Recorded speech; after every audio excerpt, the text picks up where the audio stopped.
Hi అండి. Welcome to our channel life is beautiful. ఇదేమిటి బియ్యం బస్తా చూపిస్తున్నాను అని అనుకుంటున్నారా? ఆగండి, ఆగండి. అక్కడే ఉంది ఇంట్రెస్ట్ అయిన వీడియో. అంటే ఈ వీడియో చూడండి.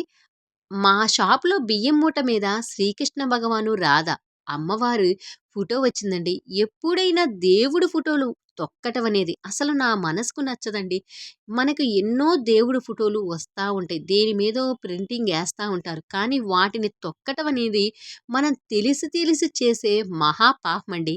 అలాంటివి చెయ్యకుండా కొంచెంలో కొంచెమైనా జాగ్రత్త పడదాం. సరే, ఇక వీడియోకెళ్ళిపోదాం. చూడండి, ఇలా యెల్లో కలర్ల మీద శ్రీకృష్ణ భగవాను, రాధమ్మ వారి ప్రింటింగ్ ఎంత బావుందో చూడండి.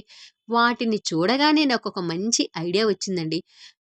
అంతవరకే ఆ శ్రీకృష్ణ భగవాను, రాధమ్మ అమ్మవారి ఉన్న ఫోటో వరకి, ఆ ప్రింటింగ్ వరకి కటింగ్ చేశానండి. చూడండి, మనకు బయట కొంటే ఎంత బావుంటాయో అలా చాలా బాగుందండి. యెల్లో కలర్ మీద ఆ ప్రింటింగ్ చూడటానికి అచ్చం బయట కొన్నట్టే ఉందండి. అస్ వీటిని నాకు దగ్గర ఉన్న 4, 5 సంచుల్ని కటింగ్ చేసి ఇలా ఉంచుకున్నానండి. తర్వాత మా ఇంట్లో ఉన్న ఒక కర్టనుంది. ఇది ఎప్పుడో ఉన్న కర్టనండి. ఈ కర్టన్ మీద ముందుగా నా దగ్గర ఉన్న ఒక లేస్‌ని, గోల్డ్ కలర్ లేస్‌ని ఇలా కుట్టానండి. చాలా బావుందండి. ఇలా ప్లెయిన్‌గా ఉంటే నాకు ఏమనిపించలేదండి. కానీ ఇలా లేసేసాక చాలా బావుంది. ఆ శ్రీకృష్ణ భగవాన్ ఫోటోని ఒక 6, 7, 8 దాకా కటింగ్ చేసుకున్నానండి. 4, 5 సంచుల వరకి కటింగ్ చేసుకొని, అలా నా దగ్గర ఉన్న వాటిని అక్కడక్కడ అలా స్టిచ్ చేశానండి. చాలా బావున్నాయండి.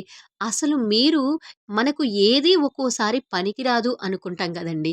కానీ మన ఐడియాని చాలా మారుస్తది అంటారు కదా! నిజంగండి.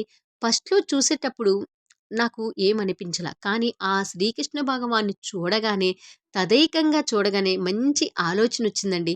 అలా చూడండి, ఇలా 5, 6 పెట్టగానే చాలా లుకింగొచ్చిందండి. చాలా ప్లెయిన్‌గా ఉన్న వాటిని ఎంత లుకింగొచ్చేసిందో చూడండి. ఇలా ఇంకా డెకరేషన్ చేసుకోవచ్చు. నా దగ్గర టైం లేక చేయలేదండి. చాలా బావుంది.